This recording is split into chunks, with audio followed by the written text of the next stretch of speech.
তোহার কথা শুনে সকলে দরজার দিকে তাকায়। সবার মনে কৌতূহল। দরজাকে দাঁড়িয়ে ইভান হাতে থাকা লাকেজটা ভেতরে ঠেলে দিয়ে মিষ্টি আর ফুলের বুকেটা হাতে নেয়। তোহার পা থেকে মাথা অবধি একবার দেখে মিষ্টি ব্যাগটার হাতে ধরিয়ে দিয়ে ফিসফিস করে বলে, কংগ্রাচুলেশন ফ্লাওয়ার কুইন।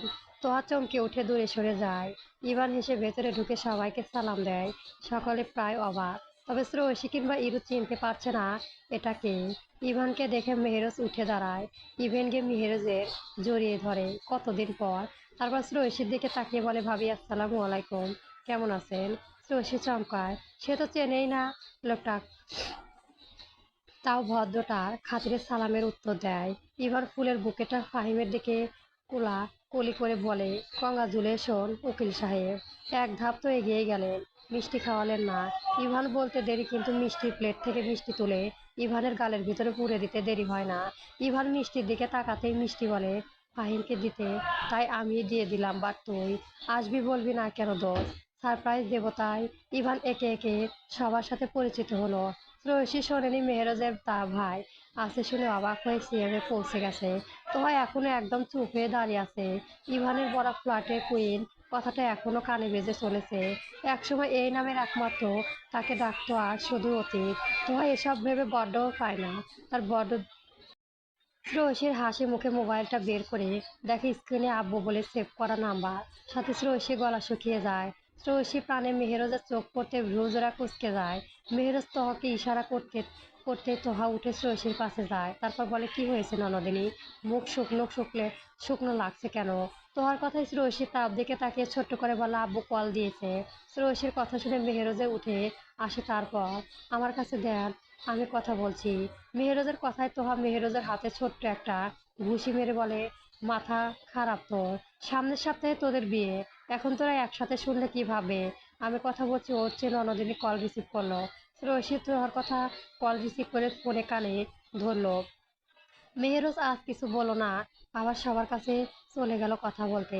রশির ফোনের কাছে ধরতে হ্যালো বলতে ওপাশ থেকে আলতাফ শেখ রাগে কণ্ঠে বলে উঠলেন, কোথায় তুমি? কয়টা বাজে এখন? কোচিংয়ে যা যাওনি আজ? স্যারের কাছ থেকে আসলাম। কোথায় আছো তুমি? বাবার রাগে কণ্ঠে শুনে শ্রেয়সী ভয় পেয়ে যায়। ফোন লাউড স্পিকারে থাকা তোহাও শোনে। তারপর শ্রেয়সীর হাত থেকে ফোনটা নিয়ে একটা দীর্ঘশ্বাস ফেলে সালাম দেয়। তারপর বলে, আব্বা শ্রেয়সী আমার কাছে আছে। বিকেলে একটু বাজারে গিয়েছিলাম, তখন ওর সাথে দেখা, তাই নিয়ে এসেছি। একটু পর রাতে খাইয়ে বাড়িতে দিয়ে আসবো বললো ভাইয়াকে। প্লিজ বাবা, রাগ করিও না। তোহার কথা আলতা কল দিয়ে একটু জানিয়ে দিতে পারতে বৌমা, তাহলে আর টেনশন হতো না। দেখছো বাইরে এখন কি অবস্থা। আর তোমার ছোট্ট বোন কেমন আছে? আলহামদুলিল্লাহ, আব্বা ভালো আছে।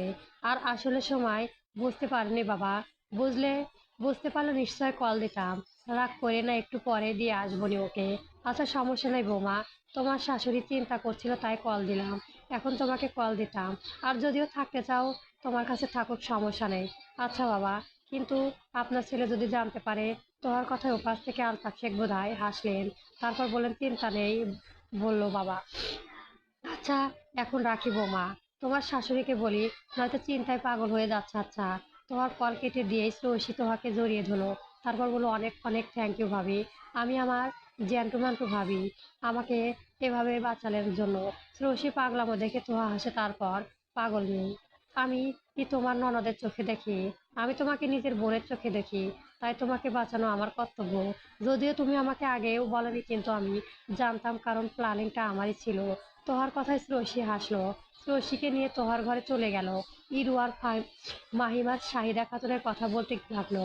শাহিদা খাতুন বেশ আন্তরিক। ইরু ছোট থেকে মায়ের আদর পায়নি, তাই শাহিদা খাতুনের মিষ্টি ভাষায় মুগ্ধ ইরু। চোখের পানি এসে পড়েছে শাহিদা খাতুন তা দেখে। শাড়ির আঁচল দিয়ে ইরুর চোখ মুছিয়ে নিয়ে পাশে বসিয়ে রেখেছেন। দূর থেকে আর চোখে তা ফাহিম দেখে।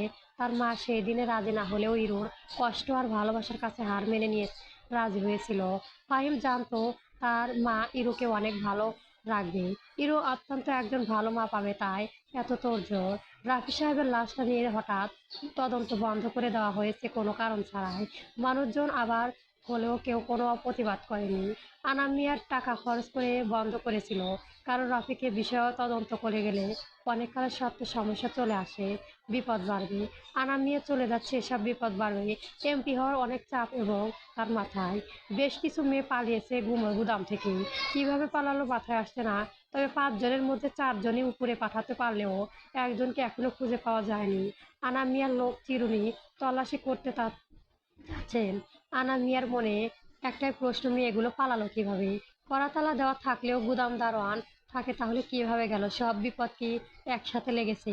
ডেলিভারি ডেট এগিয়ে আসছে, মেয়েগুলো মেরে অনেক ভুল করেছে আনাম মিয়া। না মারলে অন্তত এখন মারার মাথায় চিন্তা ভিড়, রাগে মাথায় মেরে দিয়ে পস্তাতে হচ্ছে। এখন আরো 5টা মেয়ে পাবে কোথায়? এদিকে সিয়ামও শহরের বাইরে। আনাম মিয়া নিজের ঘরে রঙিন চেয়ারে বসে মাথা এক হাত দিয়ে অন্য হাতে ধুয়ে সিগারেট ফুটতে চিরন্তর থাকে। হাতে মাস 7 দিন। তোহার ঘরে বিছানায় বসে কিছু করছিল শ্রেয়সীকে, তার বন্ধুর মহল, তার পরিবার, তার সব কিছু। তোমাদের বাড়িতে বউ হয়ে আসার পর আমি সবার ভালোবাসা পেয়েছি, খুব ভালোবাসার লোভী ছিলাম আমি। এখন আমি যদি কাউকে বলে দাও, হয়তো আমার আর কারো ভালোবাসা পাওয়া হবে না। ছোটবেলায় আব্বু আম্মু অ্যাক্সিডেন্ট হয়ে মারা যাওয়ার পর তোমাদের বাড়িতে প্রথম হাসতে পেয়েছি। কখনো চোখের পানি আসেনি, তোমাকে নিজের বোনের মতো করেই সব সত্যিটা বললাম। কথাটা বলেই তোহা ওড়না দিয়ে চোখ মুছে নেয়। শ্রেয়সী তোহার হাত শক্ত করে ধরে। আমাকে তুমি চিনতে পারোনি ভাবি, আমি তোমাকে সবসময় বিশ্বাস করি, আর তোমার বিশ্বাসের মর্যাদা রাখবো। কাকে কখনো বলবো না এসব। যেমন ছিলাম তেমনই থাকবো। তুমি চোখ মুছে চলো, বাইরে চলো। শ্রেয়সীর কথায় তোহা খুশি হয়। মনে মনে বলে, তুমি আমাকেও চিনলে না ননদিনী। তুমি তোমার পরিবারে গিয়ে আমি বেশি কেঁদেছি। দ্বিতীয়বার ভালোবাসা মানুষ হারানোর কষ্ট আমি তোমার ভাইকে ভালোবেসে ফেলেছি ননদিনী, কিন্তু এটা জঘন্য অপরাধ। আর আমি অপরাধকে বুকে চেপে তোমার ভাইকে শাস্তি দেব। সে একটা খুনি। খুনি সে। তোহার বুকের ভেতর মোচড় দিয়ে ওঠে। শ্রেয়সী কিছু বলার আগে তোহা আবারও বলে, ফ্রেশ হয়ে নাও, রাতে এখানে থাকবো, সবাই আছে।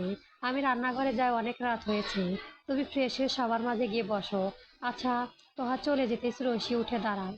ওয়াশরুমের দিকে যেতে আয়নায় নিজের দিকে চোখ পড়াতে শ্রেয়সী লজ্জা পেয়ে যায়। আজ তার বান্ধবীর বাসর। হায় হায়, কি লজ্জা! বাসর কথাটা মাথায় আসতে শ্রেয়সীর মনে পড়ে তোহার বলে আজ সবাই থাকবে সেখানে। তার মানে ওই লোকটি থাকবেই। কোথায় যাবে? নিজের মনে প্রশ্নের বোকা বনে যায়, আবার লজ্জাও পায়। লোকটা তো তার স্বামী, যদি তার সাথে থাকতে চায় সে কি বাধা দেবে? ইস! রয়েছে লজ্জায় মুখ ঢোক গেলে ওয়াশরুমে চলে যায়। চোখ বুঝতেই লোকটা হাসি মুখটা ভেসে ওঠে। এত লজ্জা কেন পাচ্ছে সে? শ্রেয়সীর হাত দিয়ে ঢাকা অবস্থা ওয়াশরুমে ঢুকে বেসিনে কল চালু করে দিত। এত লজ্জা! গাল দুটো ব্রাশ করেছে তখনই শ্রেয়সী কানে ভেসে এলো একটা মেহেরাজের গম্ভীর পুরুষালী কণ্ঠ। নেশামিশ্রিত কণ্ঠে মেহেরাজ ফিসফিসিয়ে বলে, আজ আপনার নিস্তার নেই লিটল বার্ড। প্রণয়ের দহনে পুড়িয়ে উন্মাদনায় সমুদ্রে ডুবিয়ে দেওয়া আপনাকে। গল্পটি কেমন হয়েছে অবশ্যই জানাবেন। পরবর্তী গল্পের জন্য আমার চ্যানেলটি সাবস্ক্রাইব করে রাখবেন। গল্প লেফটেন্যান্ট মেহেরাজ মির্জা চলবে।